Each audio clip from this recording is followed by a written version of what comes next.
ये गर्मी की आखिरी शाम थी। रानो चिड़िया अपने छोटे से आशियाने को मजबूत बनाने में जुटी थी। उसने दूर से सुना था कि इस साल सर्दी बहुत जालिम होगी। 2 दिन की और मेहनत, फिर मेरा घर तूफान भी नहीं हिला पाएगा। और ये दाना, ये तो मेरी जान है। तालू कौवा और गोरी कव्वी पास के पेड़ पर आलस से बैठे हैं।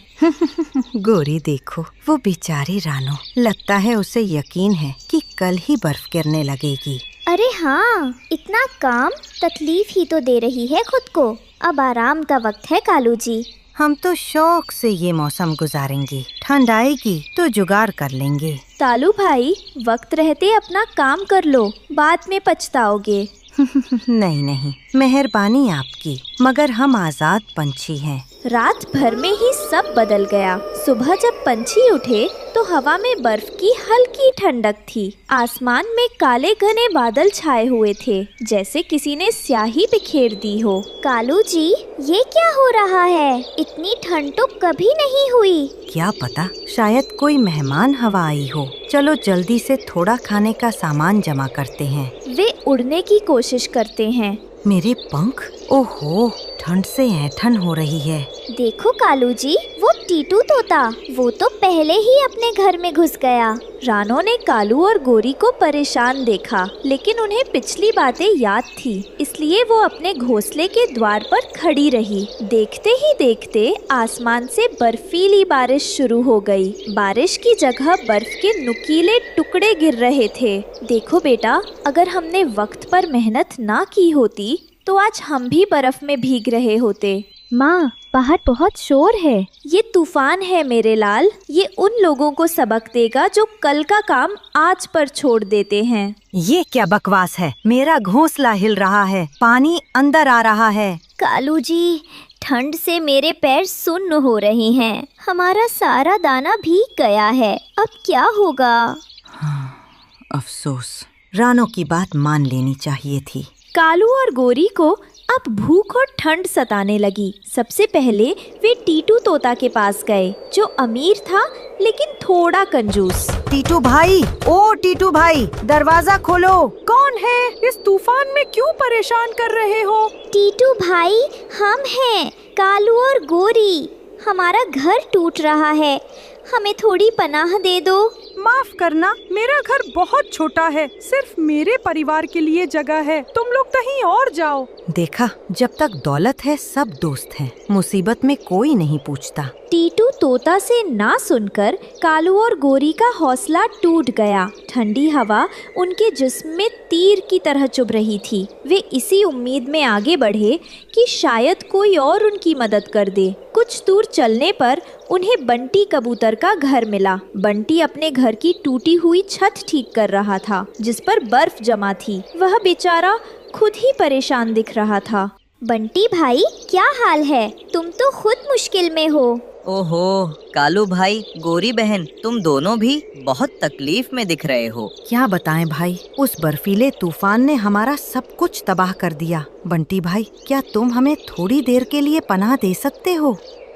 अफसोस है कालू भाई, मेरा घर पहले ही टूटा हुआ है और बहुत कमजोर है। तुम देखो ना, बर्फ के वजन से छत भी टूट गई है। अगर तुम दोनों अंदर आ गए तो यकीन मानो ये छत हम सब पर गिर जाएगी। मैं खुद मुश्किल से गुजारा कर रहा हूँ। तुम लोग मेहरबानी करके कहीं और देखो। बंटी कबूतर की मजबूरी और अपने घर की हालत समझकर कालू और गोरी आगे बढ़ गए। अब उनके पास बस एक ही रास्ता बचा था, एक ही सहारा, रानो चिड़िया। हार कर भूख और ठंड से कम पाते हुए कालू और गोरी उस रानो चिड़िया के पास पहुँचे, जिसका उन्होंने मजाक उड़ाया था। अब उनका गुरूर टूट चुका था और दिल में सिर्फ डर था।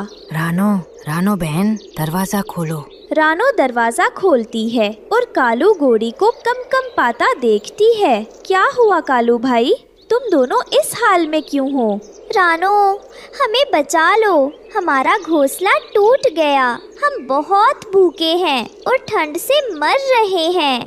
रानो बहन, मुझे शर्मिंदगी है, मैंने तुम्हारा मजाक उड़ाया था। मेरी नादानी थी, मुझे माफ कर दो। ठीक है, अंदर आओ।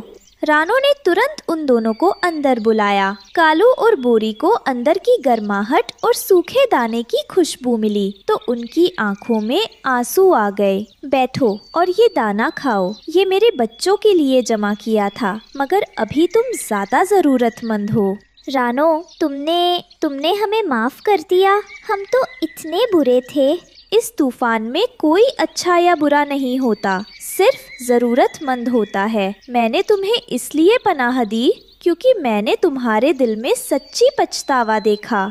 तुमने हमें बचाया रानो, तुम्हारा एहसान हम कभी नहीं भूलेंगे। रात होते ही तूफान अपने चरम पर पहुंच गया। बिजली कड़क रही थी और बर्फीली हवा जोर से चल रही थी। रानो, तुम्हारा घोंसला इतना मजबूत कैसे है? ईमानदारी से की गई मेहनत कभी बेकार नहीं जाती कालू भाई। तभी बाहर एक भयानक आवाज आती है। वह क्या था? एक विशाल शाखा कालू के पुराने घोंसले के पेड़ पर आकर गिरी। अगर वे वहाँ होते तो उनका बचना मुश्किल था।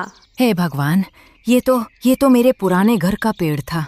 रानो, तुमने सिर्फ हमें ठंड से ही नहीं बल्कि मौत से भी बचाया है। धीरे धीरे तूफान थम गया। अगली सुबह हर जगह बर्फ की एक सफेद चादर बिछी हुई थी। सूर्य की किरणें बर्फ पर चमक रही थीं।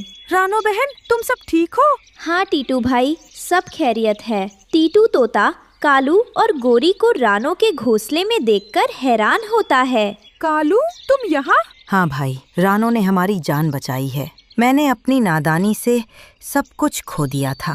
रानो, तुम्हारा दिल बहुत साफ है। कुछ देर बाद कालू और गोरी रानो से इजाजत लेकर अपना नया घर बनाने के लिए निकल पड़े। रानो बहन, आज तुमने हमें सिर्फ दाना नहीं दिया बल्कि एक सबक दिया है। अब से हम भी तुम्हारी तरह मेहनत करेंगे। मुझे तुम पर यकीन है कालू भाई। अब देर मत करना, थोड़ी बर्फ और पिघलने दो, फिर मिलकर काम शुरू करना। हाँ जरूर। ठंड का मौसम धीरे धीरे गुजरने लगा। कालू और गोरी ने अपना आलस छोड़ दिया था। वे रानो की सलाह पर एक नया और मजबूत घोंसला बनाने में जुट गए। गोरी, अब मजा आ रहा है। मेहनत में भी एक अलग सुख है। हाँ कालू जी, और भूख भी खूब लगती है। रानो दूर से उन्हें देखकर मुस्कुराती है।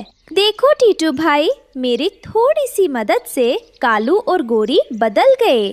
सत्य कहा रानो, दयालुता की ताकत किसी भी उपदेश में बड़ी होती है। तालू और गोरी का नया घोंसला बनकर तैयार था। इस बार वह बहुत आरामदायक और तूफान से लड़ने लायक था। कालू कौआ रानो को अपने नए घर पर चाय के लिए बुलाता है। रानो बहन, आज तुमने जो सिखाया उसे मैं जिंदगी भर याद रखूंगा। हम दोस्त हैं हमेशा। हाँ कालू भाई, और सच्ची दोस्ती ही जिंदगी की सबसे बड़ी दौलत है। आखिरकार बसंत का मौसम आ गया। जंगल फिर से हरा भरा और खुशहाल हो गया। चिड़िया और कौवे सब एक साथ मिलकर दाना चुग रहे थे। देखो कालू भाई, वसंत कितना प्यारा है। हाँ, और मुझे अब किसी भी मौसम का डर नहीं है। रानो चिड़िया की मेहनत और दयालुता ने कालू कौवे की आलस्य भरी जिंदगी को बदल दिया। उस बर्फीले तूफान ने सबको सिखाया कि मेहनत ही सुख की असली कुंजी है और दया का व्यवहार सबसे बड़ा इंसानियत का फर्ज है। रात का समय था। आसमान पर काले बादल छाए थे। समुद्र की लहरें गरज रही थी। जंगल के किनारे पर एक छोटा सा पेड़ था, जहाँ रानो चिड़िया अपने 2 बच्चों गुड़िया और मोनू के साथ रहती थी। बारिश से उनका घोंसला भीग चुका था। डरो मत मेरे लालो, सब ठीक हो जाएगा, बस तूफान निकल जाए। माँ, बाहर कोई रो रहा है, सुनो तो। रानो ने ध्यान से सुना। सचमुच लहरों के बीच से किसी के रोने की आवाज आ रही थी। वो कांपती हुई बाहर निकली और देखा एक जल परी पत्थर पर बैठी रो रही थी। कौन हो तुम? इतनी रात में इस तूफान में यहाँ क्यों रो रही हो? मैं सागर की बेटी हूँ। दोस्तों, ये रहे हमारी आज की वीडियो के प्यारे सब्सक्राइबर्स और फॉलोअर्स के नाम। रिया, आदिल, अनमोल, अक्षु, अहम मौर्य, जो नहीं चुने गए, चिंता मत करो, अगली बार तुम भी बन सकते हो जंगल के सुपरस्टार। दोस्तों, अगर आप भी चाहते हैं मैं आपका नाम अपनी कहानी में लूं, तो देर किस बात की, जल्दी से कमेंट करके अपना नाम हमें भेजें।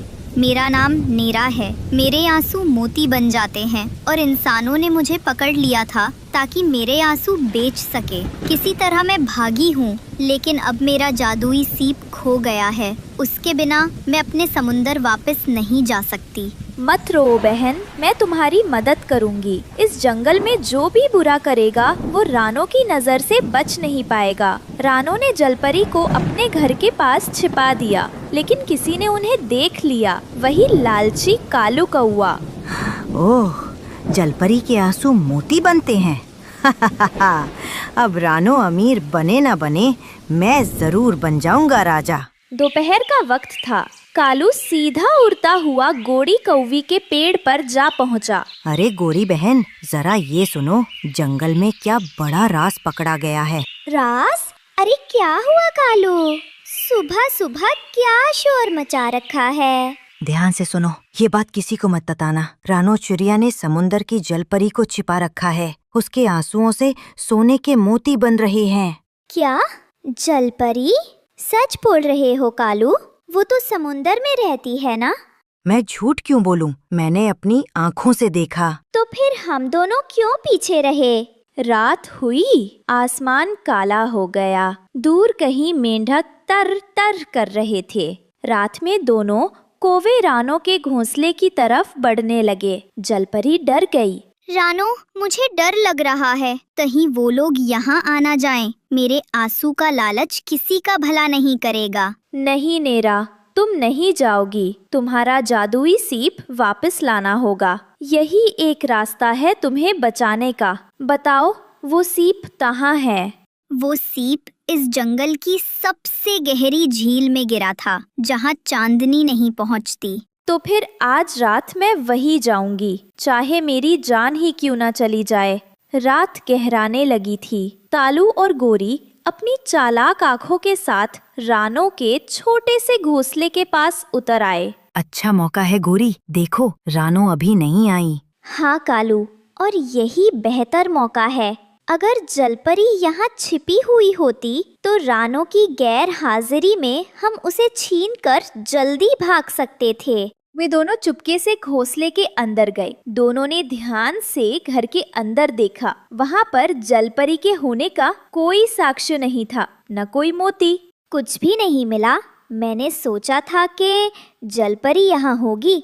गोरी, चलो बाहर देखते हैं। दोनों बाहर निकले, जैसे कोई शिकारी अपने शिकार की तलाश में निकला है। वहीं दूसरी तरफ रानो अकेली झील के ऊपर उड़ रही थी और जादुई सीप को तलाश करने की कोशिश कर रही थी। अचानक एक विशाल मछली बाहर आई। कौन है? यहाँ कोई नहीं आता। ये झील मेरी है। मैं रानो चिड़िया हूँ, अपनी बहन जलपरी का सीप लेने आई हूँ। वो तुम्हारे पानी में खो गया है। इस सीप की रक्षा का आदेश सागर के राजा ने दिया है। तो राजा को कह दो, रानो झूठ नहीं बोलती। अगर एक माँ अपने बच्चों की सुरक्षा के लिए उड़ सकती है, तो वो किसी के लिए भी जान दे सकती है। मछली ने रानो की आंखों में सच्चाई देखी और धीरे से सीप पानी से बाहर फेंक दिया। रानो वो सीप लेकर वापस लौट रही थी। रास्ते में उसने एक सुरक्षित डाल देखी और कुछ देर आराम करने का सोचा। कुछ देर यही आराम कर लेती हो, तभी मैं तेज उड़ पाऊंगी। अरे छोटी चिड़िया, इतनी रात में अकेली सो रही हैं, और वो चमकती चीज क्या? सांप ने मौका पाते ही चुपके से झपट्टा मारा और सीप उसके तेज मुंह में फंस गया और वो वहां से अपने बिल में घुस गया। जब रानो की आंख खुली तो वो परेशान हो गई। सीप कहाँ है? यही रखा था। जब वो इधर उधर सीप को ढूंढ रही होती हैं, तो उसकी नजर पेड़ के नीचे एक खोखल में पड़ती है, जहाँ सांप सो रहा था और सीप वही पास में रखा था। सांप के बिल में हाथ डालना जैसे खुद कुएं में कूदना जैसे होगा। सीधे टकराना खुद की मौत हो सकती है। रानो ने देखा कि पास एक ऊंचे पेड़ की शाखा पर एक चील के अंडे रखे हुए थे। माही चील के अंडे। माही चील अभी वहाँ नहीं थी। ये मौका है। अगर मैं माही चील के अंडों को सांप के बिल के पास रख दूं, तो माही चील का गुस्सा उसे निशाना बना देगा। हाँ, यही तरीका है। जल्दी करनी होगी। रानो चिड़िया ने जल्दी से माही चील के 2-3 अंडों को हल्के से अपने पंखों में उठाया और चुपके से सांप के बिल के पास रख दिया।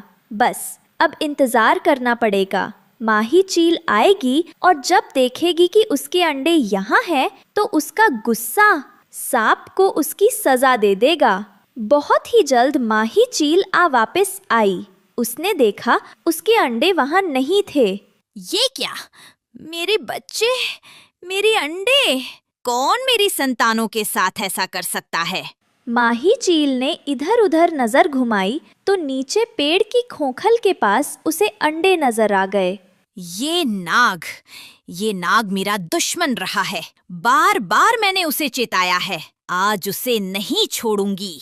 माही चील ने झपट्टा मारा, अपने मजबूत पंजों से सांप को पकड़ा और आसमान में ऊंचाई पर ले गई। रानो ने पेड़ के पीछे छिपकर सारा दृश्य देखा और मौका देखकर सीप उठाई और वहां से उड़ गई। कुछ देर की उड़ान के बाद वो जलपरी के पास पहुंची। रानो, कहाँ थी तुम आने में? इतनी देर क्यों कर दी? अभी यहाँ 2 कौवे कुछ ढूंढ रहे थे। सब बताती हूँ, लेकिन पहले ये देखो, आपकी जादुई सीप। जलपरी ने जैसे ही उसे हाथ में लिया, एक नीली चमक पूरे आसमान में फैल गई। रानो, तुमने मेरी जिंदगी बचाई है। मेरे पास कुछ नहीं, बस मेरे आंसुओं के 2 मोती हैं। इन्हें अपने पास रखना। जब कभी तुम्हें दुख हो, ये तुम्हें संभाल लेंगे। मुझे कुछ नहीं चाहिए नेरा, बस इतना कि जब भी तूफान आए, मेरे बच्चों के घोंसले को मत डुबोना।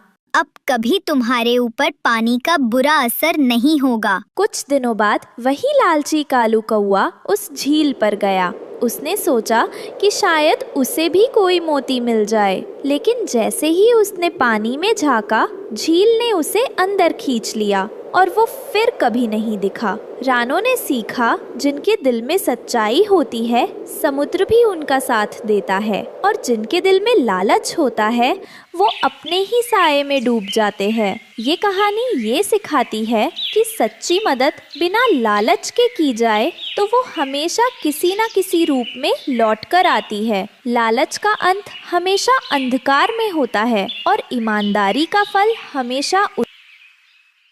सुंदर वन में सुबह हो चुकी थी। गर्मी की छुट्टियां शुरू हो गई थीं। माँ, सुबह हो गई। आज तो हम मिट्ठू तोते के बच्चों के साथ खेलने वाले थे। हाँ मेरी बच्ची, सुबह हो गई। उठ जाओ, मैं तुम्हारे लिए मीठे फल लाई हूँ। क्या हुआ माँ? आप परेशान लग रही हैं। क्या आप रात को ठीक से सोई नहीं? नहीं बेटा, ऐसी कोई बात नहीं है। बस दोस्तों, ये रहे हमारी आज की वीडियो के प्यारे सब्सक्राइबर्स और फॉलोअर्स के नाम।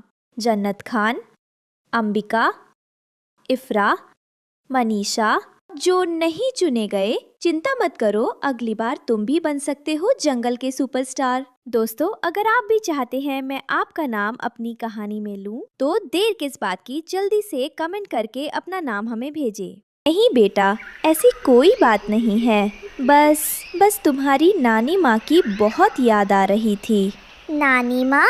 माँ, आपने वादा किया था कि इस गर्मी की छुट्टियों में हम जरूर जाएंगे। गुड़िया की ये बात सुनकर रानो का दिल और भारी हो गया। वह अपनी बेटी को कैसे बताती कि जिस नानी से मिलने के लिए वह इतनी उत्साहित है, वह बहुत बीमार है। गुड़िया बेटा, मेरी बात ध्यान से सुनो। हम नानी माँ के घर जरूर जाएंगे। हम आज ही जाएंगे। सच माँ? आज ही? वाह! मैं अभी जाकर टुनटुनी और मिट्ठू को बताती हूँ। रुको बेटा, पहले मेरी पूरी बात सुनो। नानी माँ की तबीयत ठीक नहीं है। वह बहुत बीमार है। यह सुनते ही गुड़िया का हंसता हुआ चेहरा उतर गया। उसकी छोटी छोटी आँखों में आंसू भर गए। नानी माँ ठीक तो हो जाएंगी ना माँ? हाँ मेरी बच्ची, अब जल्दी से तैयार हो जाओ, हमें बहुत लंबा सफर तय करना है। रानो और गुड़िया के सफर की खबर सुनकर उनके सबसे अच्छे पड़ोसी मिट्ठू मियाँ का तोता परिवार उनसे मिलने घर के बाहर आए। रानो बहन, क्या यह सच है? तुम आज ही निकल रही हो, इतनी जल्दी में?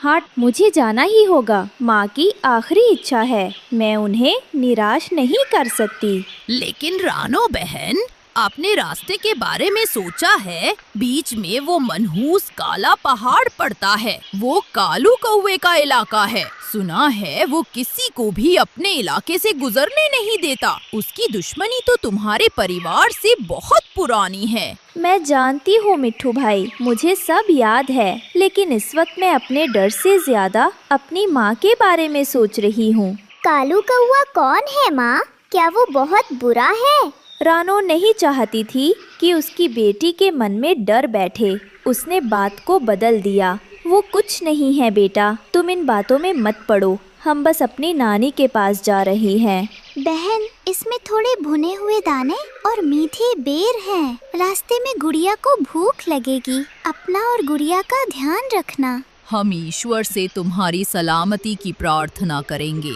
रानो का दिल भर आया। उसने सबका धन्यवाद किया और अपनी बेटी गुड़िया को लेकर अनजाने सफर के लिए उड़ चली। सफर शुरू हो चुका था। रानो और गुड़िया आसमान में उड़ रहे थे।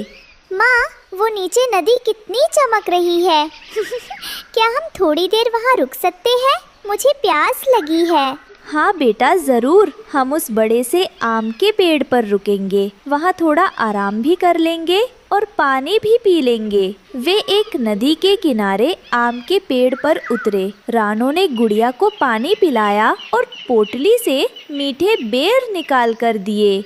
माँ, नानी माँ का घर यहाँ से और कितना दूर है? अभी बहुत दूर है मेरी बच्ची। हमें आज रात किसी सुरक्षित पेड़ पर गुजारनी होगी। कल दोपहर तक शायद हम पहुँच जाएं, अगर सब ठीक रहा तो।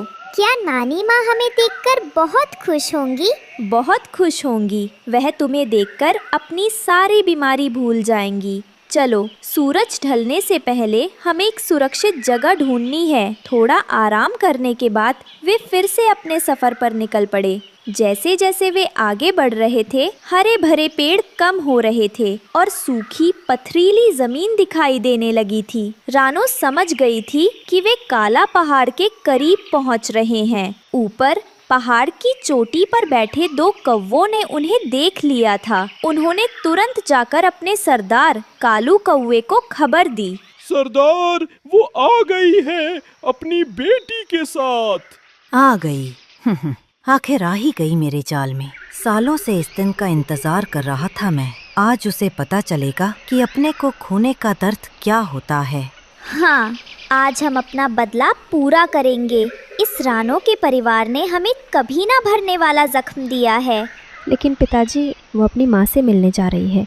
सुना है उसकी नानी बहुत बीमार है। चुप रहो, तुम अभी बच्चे हो। तुम नहीं जानते कि इन्होंने हमारे साथ क्या किया है। सालों पहले इसी पहाड़ पर एक भयंकर तूफान आया था। उस तूफान में तुम्हारा छोटा भाई मुझसे छूट गया था। मैंने मदद के लिए रानो के पिता को पुकारा था, जो उस वक्त पास से गुजर रहे थे, लेकिन उन्होंने मेरी मदद नहीं की। वे चाहते तो मेरे बच्चे को बचा सकते थे। उनकी वजह से मैंने अपना बेटा खोया है। लेकिन माँ बताती थी कि तूफान बहुत तेज था, शायद वे चाहकर भी कुछ नहीं कर पाए होंगे। बहाने थे सब। घमंड था उन्हें अपने अच्छे परिवार का। आज मैं उस घमंड को तोड़ दूंगा। आज रानो से उसकी सबसे कीमती चीज छीनकर मैं अपना बदला पूरा करूंगा। जग्गू अपने पिता की आंखों में नफरत देखकर चुप हो गया। कालू ने अपने साथियों को इशारा किया और एक भयानक योजना बनाई। रानो अपनी पूरी ताकत से उड़ रही थी। अचानक चारों तरफ से काऊ काऊ की डरावनी आवाजें आने लगी। देखते ही देखते कालू कौवे का पूरा झुंड उनके सामने आ गया। सबसे आगे कालू कौवा खुद था। अरे देखो तो कौन आया है। रानो चिड़िया, बहुत हिम्मत है तुम में, जो मेरे इलाके में घुसने की जुर्रत की। कालू भाई, मेरा तुमसे कोई बैर नहीं है। मैं बस यहाँ से गुजर रही हूँ। मेरी माँ बहुत बीमार है, मुझे उनके पास जाना है। कृपया हमें जाने दो। माँ, दर्द? आज तुम्हें इन शब्दों का असली मतलब पता चलेगा। माँ, ये कौन है? हमें इनसे डर लग रहा है। चुप रहो बेटा। देखो कालू, जो हुआ वो एक हादसा था। तूफान बहुत तेज था। इस पुरानी बात के लिए इस मासूम बच्ची को सजा मत दो। ये कहकर कालू कौवा गुड़िया की तरफ झपटा। ये सब देखकर जग्गू से अब और बर्दाश्त नहीं हुआ। उसके अंदर का ज़मीर जाग उठा। तभी जग्गू उड़कर बीच में आ गया। बस पिताजी, बहुत हो गया। अगर आपको बदला लेना ही है तो पहले मुझ पर हमला कीजिए। मैं इस पाप में आपका साथ नहीं दूंगा। कालू अपने ही बेटे को अपने खिलाफ खड़ा देखकर सन्न रह गया। जग्गू, तुम मेरे रास्ते से हट जाओ। नहीं पिताजी, क्या इसी को बदला कहते हैं? अगर आज मेरा छोटा भाई जिंदा होता तो क्या वो आपको ऐसा करते देख खुश होता? नहीं, वो शर्मिंदा होता। बेटा, तुम अपने पिता से ऐसे बात नहीं कर सकते। माँ, आप भी एक माँ हैं। क्या आपको उस चिड़िया का दर्द नहीं दिख रहा? जग्गू की बातों ने कालू के दिल पर चोट की। उसके अंदर सालों से जल रही बदले की आग आज उसके बेटे के आंसुओं ने बुझा दी थी। कालू के इलाके से निकलने के बाद रानो को आखिरकार दूर एक जाना पहचाना बड़ा सा बरगद का पेड़ दिखाई दिया। वही था उसकी माँ का घर। गुड़िया, देखो, वो रहा नानी माँ का घर। हम पहुँच गए। रानो, मेरी बच्ची, तुम आ गई। रानो को होश आ चुका था। माँ, मैं आ गई। मैंने अपना वादा पूरा किया माँ। बहादुर बेटी, मुझे तुम पर गर्व है। तुमने साबित कर दिया कि एक माँ का प्यार दुनिया की हर मुश्किल से बड़ा होता है। और गुड़िया, मेरी बच्ची, कभी हिम्मत मत हारना। अपनी माँ की तरह बहादुर बनना। नानी माँ की सांसें भारी होने लगी। उन्होंने अपनी बेटी और नवासी को आखिरी बार जी भर कर देखा। अब मैं शांति से जा सकती हूँ। और इन्हीं आखिरी शब्दों के साथ नानी माँ ने हमेशा के लिए अपनी आंखें बंद कर ली। रानो और गुड़िया अपनी नानी के ठंडे शरीर से लिपटकर रोते। रानो चिड़िया का हरा घास का घर बाहर से सुंदर था, पर कुछ जगह से टूटा हुआ दिख रहा था। 7 बच्चे अंदर खेल रहे थे। रानो काम पर जाने की तैयारी कर रही थी। माँ, कल जो बड़ी बूंदें गिरी थी उससे छत टपकने लगी है। बस थोड़ा संभाल लो बेटा, मैं मालिक से उधार मांगकर आज ही मरम्मत का सामान लाऊंगी। आप चिंता मत करो बेटी, आप अपनी पढ़ाई पर ध्यान दो। अगले दिन रानो चिड़िया सेठ बाज की दुकान पर जाती हैं। दोस्तों, ये रहे हमारी आज की वीडियो के प्यारे सब्सक्राइबर्स और फॉलोअर्स के नाम। ज़बीन, शाजिया, अयान खान, साहिल, वंदना अग्रवाल। जो नहीं चुने गए, चिंता मत करो, अगली बार तुम भी बन सकते हो जंगल के सुपरस्टार। दोस्तों, अगर आप भी चाहते हैं मैं आपका नाम अपनी कहानी में लूं, तो देर किस बात की, जल्दी से कमेंट करके अपना नाम हमें भेजें। दुकान पर जाती हैं और उससे कुछ उधार मांगती हैं। सेठ जी, मुझे 200 रुपए का कर्ज दे दीजिए। बारिश आने वाली है, मुझे घर की मरम्मत करने के लिए कुछ सामान लाना है। क्या उधार? मेरी दुकान पर उधार न ग्राहक के लिए हैं, न ही तुम्हारे लिए हैं। 200 रुपए तुम्हारी 10 दिन की कमाई। अगर तुम भाग गई तो मुझे गरीब माँ की कहानी मत सुनाओ। पहले काम करो, जाओ, कल आना। रानो निराश होकर सिर झुका लेती है। रानो जानती थी बिना पैसे सिर्फ घास और मिट्टी से वो 7 बच्चों के सिर पर छत नहीं रख पाएगी। तभी आसमान में बिजली कड़कती है, जैसे प्रकृति ने भी उसका साथ छोड़ दिया हो। हे भगवान, क्या अब रात भी इंतजार नहीं करेगी? बिना पैसे सिर्फ घास से मैं 7 बच्चों के सिर पर छत कैसे रखूंगी? 7 बच्चे डरकर एक दूसरे से चिपके हैं। बारिश की पहली बूंदें पड़नी शुरू होती है। दीदी, वो देखो, छत पर बड़ा छेद हो गया है। माँ, जल्दी से कुछ करो। डरो मत, हम सब मिलकर इस घर को बचाएंगे। हम सब एक साथ लड़ेंगे। रानो एक कोने को मिट्टी से सील करने की कोशिश करती है। बच्चे अपने छोटे पंखों से दरवाजे के छेद को घास से भरते हैं, फिर भी पानी अंदर आ रहा था। रानो, जोर लगाओ बेटो, घास को और कसकर पकड़ो। माँ, मेरे पंख थक गए। यह हमारी सीधी लड़ाई है बच्चों, हमें जीतना ही होगा। बारिश जोरदार हो जाती है। कालू कौवा, जिसने कभी रानो की मदद नहीं की, अब उसकी बर्बादी का तमाशा देखने के लिए वो कुछ दूरी पर एक पेड़ से रानो के घर को देख रहा था। मूर्ख चुरिया, मैंने इसे काम नहीं दिया, अब इसका घर टूटेगा। पानी का बहाव तेज हो जाता है, दीवारें हिल रही थीं। रानो को एक भयानक सच्चाई महसूस हुई। गीली घास का वजन ही अब घर को अंदर से तोड़ रहा था। उसकी मेहनत ही उसकी दुश्मन बन गई। माँ, दीवारें हिल रही हैं। ये घास केवल एक दिन रुक सकती थी। गीली घास का वजन ही अब घर को तोड़ रहा है। रानो ने 1 मिनट भी नहीं गवाया। उसे लगा कि दीवारें कभी भी गिर सकती हैं। उसने अपने बच्चों को घर में रहने का आदेश दिया और खुद मदद मांगने के लिए भाग निकली। सबसे पहले वो अपनी दोस्त हरियाली तोती के दरवाजे पर गई। हरियाली, हरियाली, दरवाजा खोलो, मेरे घर की दीवारें टूट रही हैं। रानो, इतनी रात में मैं डर रही हूँ। मेरी बेटी बीमार है, मैं तुम्हें कैसे अंदर आने दूँ? मुझे डर है कि बारिश। बस थोड़ी देर के लिए हरियाली, बस मेरे बच्चे। नहीं रानो, मैं दरवाजा नहीं खोल सकती, तुम कहीं और जाओ। अगली सुबह बारिश थोड़ी धीमी हुई है। रानो बच्चों को लेकर मलबे के नीचे दबी हुई है। वे डरे हुए हैं पर सुरक्षित हैं। हम बच गए। हाँ मेरे बच्चों, रानो देखती है कि घर पूरी तरह मलबे में बदल गया है। कालू कौवा मलबे को देखकर आता है। वह रानो को देखकर भी मुस्कुराता है। हाँ, मुझे पता था ये होगा। तुम मेरे घर क्यों नहीं आई? मैंने तुम्हें आवाज दी थी कालू, तुमने दरवाजा नहीं खोला। तुमने हमें मरने के लिए छोड़ दिया। रानो बच्चों को देखती है। वे भूखे और भीगे हुए हैं। माँ, अब हम क्या करेंगे? क्या हम फिर से घर बनाएंगे? तिनके से घर बनाना एक चीज़ थी बेटा, विश्वास से घर बनाना दूसरी, और वह विश्वास आज टूट गया। अगली सुबह रानो बच्चों को लेकर खड़ी होती है। वह टूटे हुए घर पर एक अंतिम नज़र डालती है। नहीं बेटा, अब हम कहीं और जाएंगे, कहीं दूर, जहाँ उम्मीदें शायद घास जितनी कमज़ोर ना हों। चलो मेरे बच्चों। रानो 7 बच्चों को लेकर उदास उस जंगल से निकल जाती।